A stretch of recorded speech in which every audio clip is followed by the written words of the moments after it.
بسم اللہ الرحمن الرحیم۔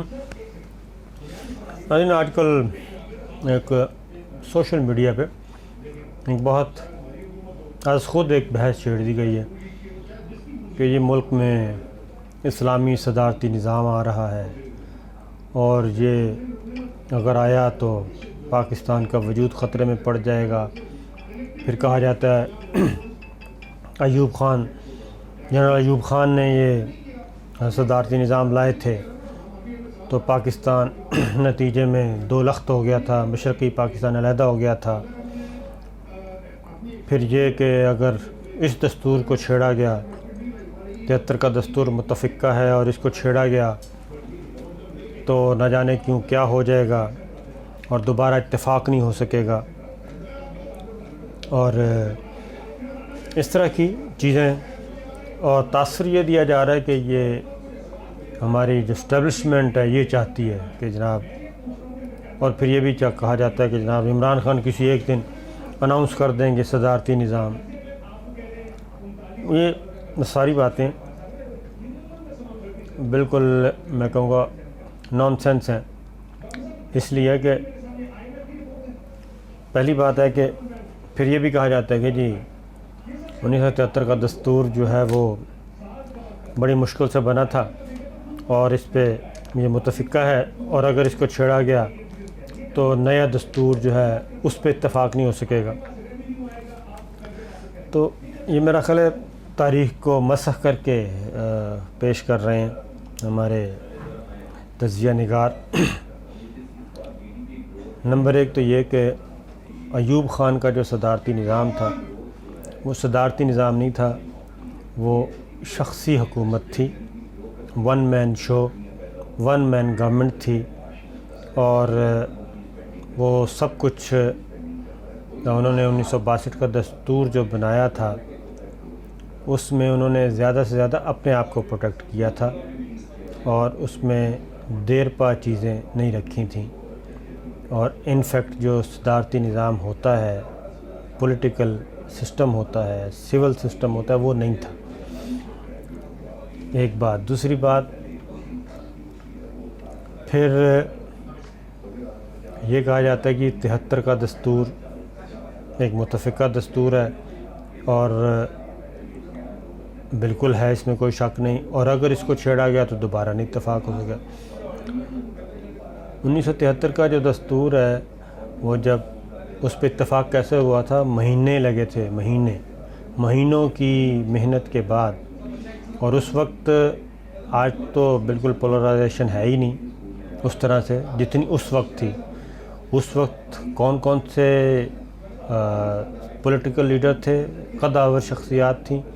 مولانا شاہ احمد درانی صاحب تھے، مولانا مفتی محمود صاحب تھے، اس کے بعد اصغر خان تھے، اور خان عبد الولی خان تھے، اور جناب محمود خان اچکزئی، اور ذوالفقار علی بھٹو صاحب۔ جماعت اسلامی اس وقت ایک بہت بڑی جماعت تھی، جماعت اسلامی، ٹھیک ہے جی، اور مولانا مودودی صاحب ہوتے تھے امیر جماعت اسلامی، بہت بڑی جماعت تھی، ایک ان کا وزن تھا۔ اس کے بعد اور بے شمار جماعتیں تھیں، اور علاقائی جماعتیں تھیں، پھر اور نیشنلسٹ تھیں، سوشلسٹ جماعتیں تھیں۔ ان سب کو ایک میز پہ لانا اور پھر 73 کے دستور پہ اتفاق کرنا، پھر اس میں اسلامی دفعات کا شامل کرنا، یہ ساری چیزیں ایک جوئے شیر لانے کے مترادف تھا، لیکن الحمدللہ وہ ہو گیا تھا۔ ایک بات۔ دوسری بات ہے کہ صدارتی نظام، پارلیمانی نظام، وحدانی نظام، وفاقی نظام، یہ کوئی ون مین شو نہیں ہوتا کہ کن فیکون کی طرح نہیں ہوتا۔ ہم اس دنیا میں رہتے ہیں، گراؤنڈ ریئلٹیز ہیں۔ ایک پارلیمنٹ ہے ہماری، اور پارلیمنٹ کا انتخاب جو ہے وہ عوام کرتے ہیں، میں اور آپ کرتے ہیں۔ یہ جو تجزیہ نگار، جو دانشور آج ایک لا حاصل بحث کر رہے ہیں، وہ بھی اس کا حصہ ہوتے ہیں جب ووٹنگ ہو رہی ہوتی ہے، تو انہوں نے کرنا ہے۔ آئین میں ترمیم کا ایک طریقہ کار درج ہے، اور وہ پارلیمنٹ کے تھرو ہونا ہے. پھر ریفرینڈم کا ایک طریقہ کار ہے، وہ بھی پاکستان کے عوام کا ہی ریفرینڈم ہوگا، کوئی ہندوستان کے لوگوں کا نہیں ہوگا. تو یہ ساری چیزیں طے ہیں. اور صدارتی نظام کو صدارتی آرڈیننس کے ذریعے نہیں آ سکتا، نہ ہی کوئی چیف مارشل ایڈمنسٹریٹر کے حکم سے آ سکتا ہے، جو اس وقت دنیا جہاں پہنچی ہوئی ہے اور جس طریقے سے ایک میڈیا کا زمانہ ہے.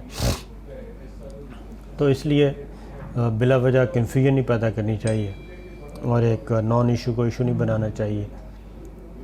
ہاں البتہ یہ بات درست ہے کہ کیا جو ہمارا اس وقت پولیٹیکل سسٹم چل رہا ہے، جو ڈیموکریسی کا ماڈل ہے، کیا اس سے پاکستان کو کوئی فائدہ ہوا؟ پاکستان کے عوام کو میں کہوں گا تو یہ پاکستان اب تک کا جو نتیجہ ہے، تو یہ پاکستان کے عوام کو تو اس نے نہیں فائدہ دیا. البتہ چند اشراف یا پولیٹیکل ایلیٹس کو اس نے ضرور تحفظ دیا ہے.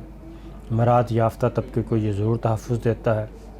اور موجودہ نظام جو ہے وہ انتہائی بوسیدہ ہو چکا ہے، اور اگر یہ اسی طرح چلتا رہا اور یہ طبقاتی تقسیم بڑھتی رہی، فرق بڑھتا گیا غریب اور امیر کا، تو پھر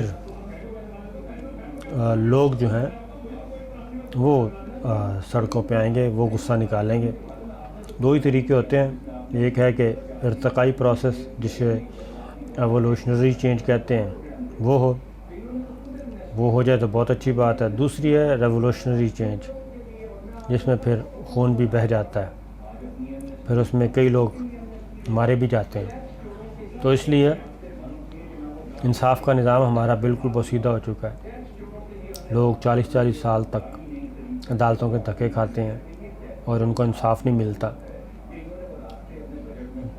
دادے کی جو کیس ہیں وہ پوتا بھگت رہا ہوتا ہے، پوتے جوان ہو جاتے ہیں، قبروں میں ٹانگیں ہوتی ہیں تو فیصلے نہیں ہو رہے ہوتے. یہ ساری چیزیں ہیں. ایک بات. دوسری بات، کیا ان میں تبدیلی آنی چاہیے؟ نہیں آنی، بالکل آنی چاہیے. پھر آپ آ جائیں اگلے موضوع کی طرف.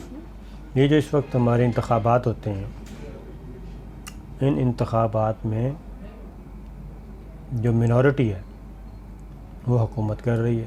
وہ خواہ پیپلز پارٹی ہے، خواہ وہ پی ٹی آئی ہے، خواہ وہ مسلم لیگ نواز ہے، خواہ وہ بلوچستان میں ہے، خواہ وہ کے پی کے میں ہے. ہمارا جو ووٹ کاسٹ کرنے کی شرح ہے وہ انتہائی گر چکا ہے. وہ 40% سے اوپر جاتا ہی نہیں. 40% لوگ جو ہیں میکسیمم وہ ووٹ کاسٹ کرتے ہیں. 60% ووٹر گھروں سے نہیں نکلتا، اپنی رائے دینا ہی پسند نہیں کرتا، اس لیے کہ ان کو پتہ ہے کہ یہ سسٹم ان کے لیے ہے ہی نہیں، وہ کیوں اپنا ٹائم ضائع کریں. تو جب یہ صورتحال ہو، پھر 40% میں جو 21% ووٹ لے جاتا ہے وہ حکومت بناتا ہے. مطلب کیا ہے؟ مطلب یہ ہے کہ 21% ووٹ لیں اور 100% پہ آپ حکمرانی کریں. یہ ایک اور غلط طریقہ ہے، کیونکہ دنیا کے بیشتر ممالک میں یہ ہے کہ پہلا الیکشن ہوتا ہے، اگر کوئی 51% کوئی کینڈیڈیٹ ووٹ نہیں لیتا تو اس حلقے میں دوبارہ الیکشن ہوتا ہے پہلے 2 نمبروں پہ آنے والے کا. پھر دوبارہ الیکشن ہوتا ہے تو اس میں جو 51% ہے تو وہ کامیاب ہوتا ہے. اس طریقے سے یہ ہے میجورٹی کا اصول. تو اس وقت جو ہمارے ہاں نظام رائج ہے وہ تو میجورٹی رول کر ہی نہیں رہی. میجورٹی تو سائلنٹ ہے، خاموش بیٹھی ہے، گھروں میں بیٹھی ہے. وہ ویسے ہی عدم اعتماد کر چکے ہیں اس پورے سسٹم پہ. تو یہ ساری چیزوں کو دیکھنا ہے، اور اگر یہ ریشو بڑھتا گیا آہستہ آہستہ تو پھر ہم ڈکلائن کی طرف جائیں گے، فیلئر کی طرف جائیں گے. تو یہ ساری چیزوں کو ایک پازیٹیو وے میں ڈیبیٹ کرنی چاہیے. اگر صدارتی نظام لانا ہے تو پہلے یہ صوبائی صوبے جو ہیں یہ ختم کرنے ہوں گے. جو دکانیں کھولی ہوئی ہیں علاقائی جماعتوں نے، پیپلز پارٹی بھی ایک علاقائی جماعت بن کے رہ گئی ہے. سندھ کو اس نے اپنا بیس کیمپ بنا لیا، بس سندھ کی حکومت مل گئی کافی ہے، وہاں کے وسائل کافی ہے، ہمیں کوئی نہ پوچھے. مسلم لیگ نواز پنجاب کی جماعت بن کے رہ گئی، وہ کہتے ہیں پنجاب ہمارا ہے. کے پی کے میں اسی طریقے سے کبھی ANP، کبھی کوئی اور علاقائی جماعت، نیشنل جماعت کوئی رہ ہی نہیں گئی۔ اس کے بعد چلے جائیں بلوچستان میں چون چوں کا مربع۔ تو یہ ساری چیزیں ہم کہاں کس طرف جا رہے ہیں؟ اگر یہ اسی طرح چلتا رہا تو کیا ہوگا؟ ایک دن تباہی ہوگی۔ تو اس تباہی سے بچنے کے لیے ضروری ہے کہ ہم پازیٹیو وے میں بحث شروع کریں، اور وہ پھر یہ ہے کہ کیا یہ جو اس وقت پارلیمانی نظام ہے یہ ڈبل ہے۔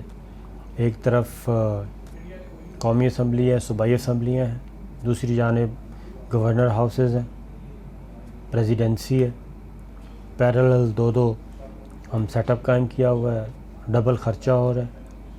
عوام کا خرچہ ہوتا ہے نا، کسی اور کا تو نہیں ہوتا، ہمارا خرچہ ہوتا ہے۔